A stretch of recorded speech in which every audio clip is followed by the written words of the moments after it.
স্ত্রীর পাশে থেকে স্ত্রীকে সাহায্য করতে এগিয়ে আসলো পেখম।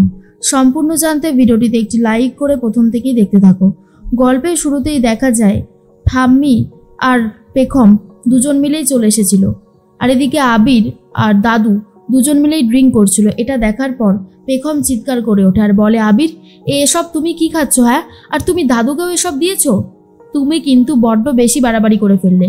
এমনটা তো আমি তোমাকে কোনোদিনও হতে দেখিনি। তাহলে আজ তুমি এমনটা কেন করলে?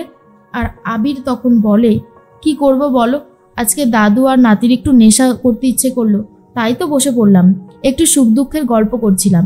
পেখম তখন বলে, খুব খারাপ অন্যায় করেছো এটা, তুমি কিন্তু এটা করে মোটেও ঠিক করনি। হ্যাঁ, তুমি কেন করলে এমনটা? এরপর ঠাম্মি হাসতে শুরু করে।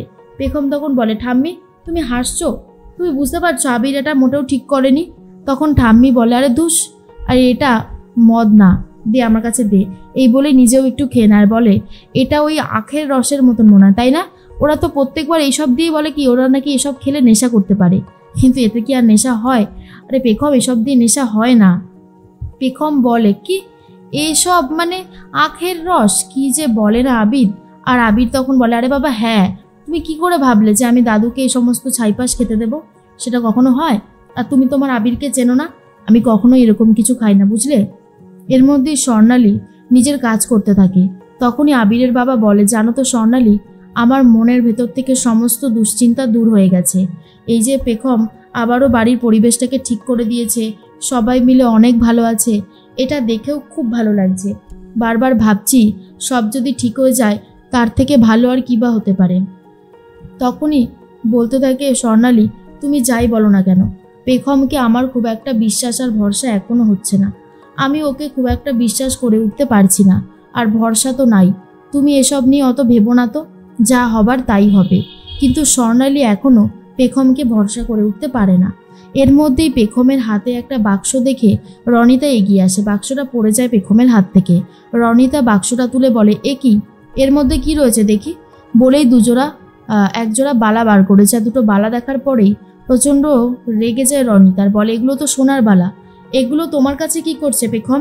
এগুলো তো আমি কোনোদিনও দেখিনি তোমার হাতে। কি হলো, উত্তর দিচ্ছ না কেন, বলো? তখনই একে একে সবাই হাজির হয়ে যায়। কাকিমা, তারপর স্বর্ণালী জিজ্ঞেস করে, কি হয়েছে? রনিতা তখন বলে, বড় মা, এই জিনিসগুলো দেখো তো চিনতে পারছো কিনা? কাকিমা তখন বলে, রনিতা, এগুলো তো মায়ের গয়না, মানে মাকে তার শাশুড়ি মা দিয়েছিল, এগুলো তুমি কোথা থেকে পেলে? রনিতা বলে, এগুলো তো আমি পাইনি, এগুলো পেয়েছে পেখমের হাতেই দেখতে পেলাম বলে জিজ্ঞেস করলাম। তখনই কাকিমণি জিজ্ঞেস করে, তুমি এগুলো কোথা থেকে পেয়েছো? তখনই পেখম বলার আগেই ঠাম্মি এসে বলে, আমি বলছি, আমাদের সংসারটাকে আবারও এক সূত্রে বেঁধে দিয়েছে পেখম নাথবু, তাই পেখমের হাতেই আমি এই চুড়িগুলো দিয়েছি। কেন, অসুবিধার কিছু হয়েছে?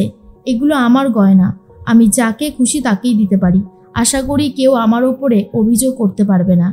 তখন দাদু বলে, ওফ গিন্নি, কি বললে তুমি, দারুণ দারুণ, একদম ঠিক কথাই বলেছ। আর কারোর অসুবিধা আছে?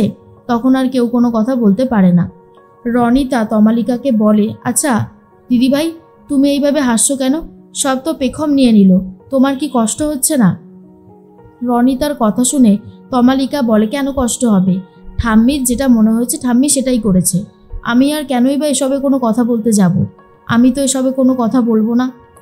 এর মধ্যেই স্বর্ণালী বলে, হয়েছে, যা হবার হয়ে গেছে, সবাই ঘরে যাও, অনেক রাত হয়েছে, গিয়ে ঘুমাও। এরপরে আবির আর পেখম দুজন মিলে ঘরে চলে আসে। পেখম বলে, জানো তো আবির, এই পরিবারে আবারও তোমাদের সবাইকে একসাথে করতে পেরে আমার খুব ভালো লাগছে।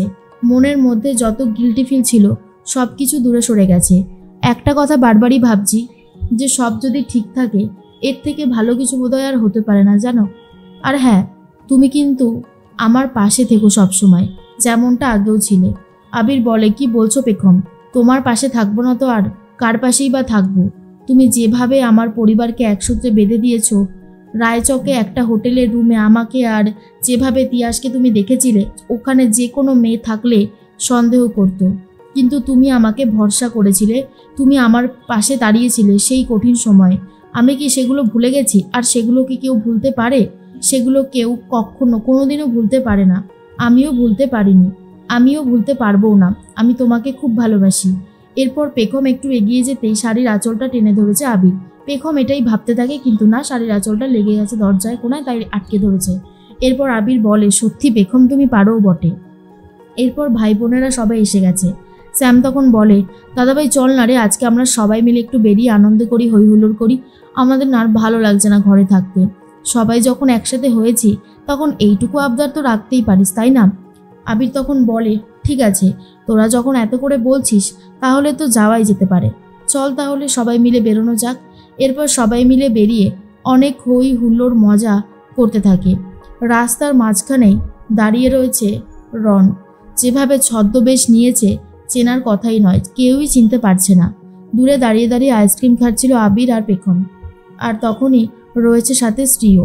আর স্ত্রী তখন বলে, ওই দেখ আবির আর পেখমের রোম্যান্স। আসলে আবিরের মুখে অনেকটা আইসক্রিম লেগে গেছিল, পেখম তাই ভালো করে আইসক্রিমটা মুছে দিয়েছে। আর এটা দেখার পরেই সবাই মিলে হাসতে শুরু করে। কিন্তু স্ত্রীর মনে পড়ে যায় রনের সাথে কাটানো কিছু মুহূর্তের কথা।